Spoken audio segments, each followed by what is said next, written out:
What's your reaction now to the tendency people have to just laugh at Sarah Palin, make fun of her, even reporters? Well, we were just having a little fun ourselves, you know.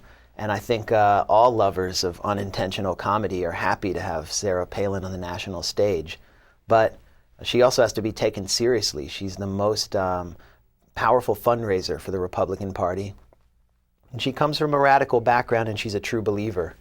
And she was able to affect the healthcare debate and damage, Obama's, capacity to advance his agenda just by one tweet from her Twitter account about death panels. That's the power she has among the Republican grassroots. And in my book, Republican Gomorrah, I posit her as the future leader. I mean, I finished writing my book in January 2009 when Obama was inaugurated, but I sort of posit her as the future leader of the Republican grassroots. Well, let's talk about that, because your subtitle ends up with reference to a shattered party. And yet you, as you just said, can see elements still of the power of some leaders within that party.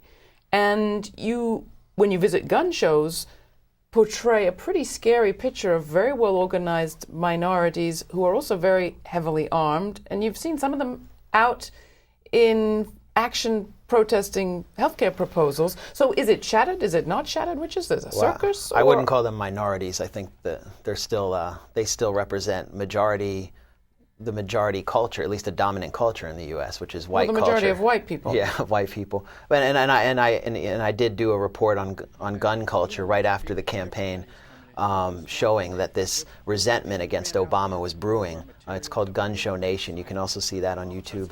And it exploded on 9/12 after Glenn Beck just stoked it a little bit.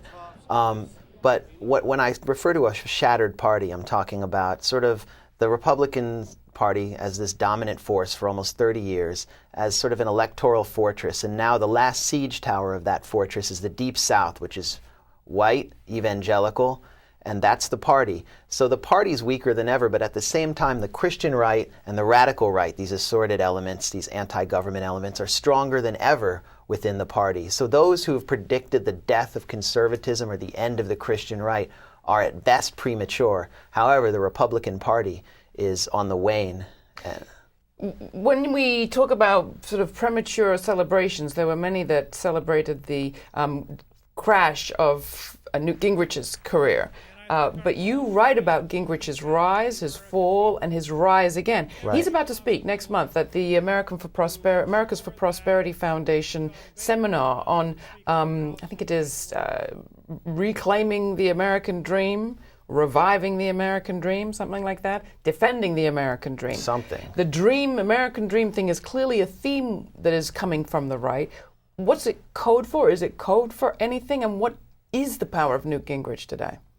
Well, Newt Gingrich is one of the few, actual leaders in on the Republican right, a movement that's completely absent of leadership. Him, Sarah Palin, I could name a few others. He's considered among conservatives to be an intellectual powerhouse. I would, beg to differ, but I talk in my book about, his rise in the Republican Congress, then how James Dobson, this Christian right figure, used Tom DeLay, who Dobson helped convert from Hot Tub Tommy into the Hammer, to oust Gingrich because Gingrich was not anti-gay and anti-abortion enough. And at the same time, Gingrich was carrying on an affair with a woman 20 years younger than him who was on the congressional payroll and had already left, I think, 2 wives while they were recovering from major operations. So, the Christian right loathed Gingrich. And I talk about how he charted a path back by ingratiating himself with the Christian right, by confessing all of his sins and all these affairs he did at the feet of James Dobson, and how Gingrich did it for purely Machiavellian purposes because he understands the Christian right's culture of confession from an intellectual and cynical perspective. And now he's converted to Catholicism, and as Dale Hudson, who is a leader, intellectual of the Catholic right, who himself had a fall from grace after it was revealed that he sexually harassed and possibly even could have been accused of raping a student of his. He said, Newt is confessed.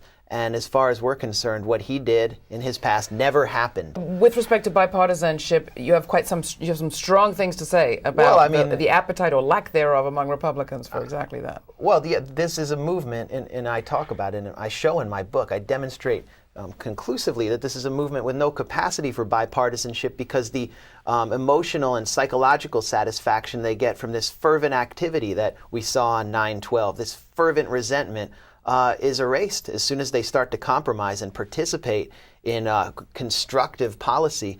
And so for Barack Obama to have even entertained the idea of bipartisanship,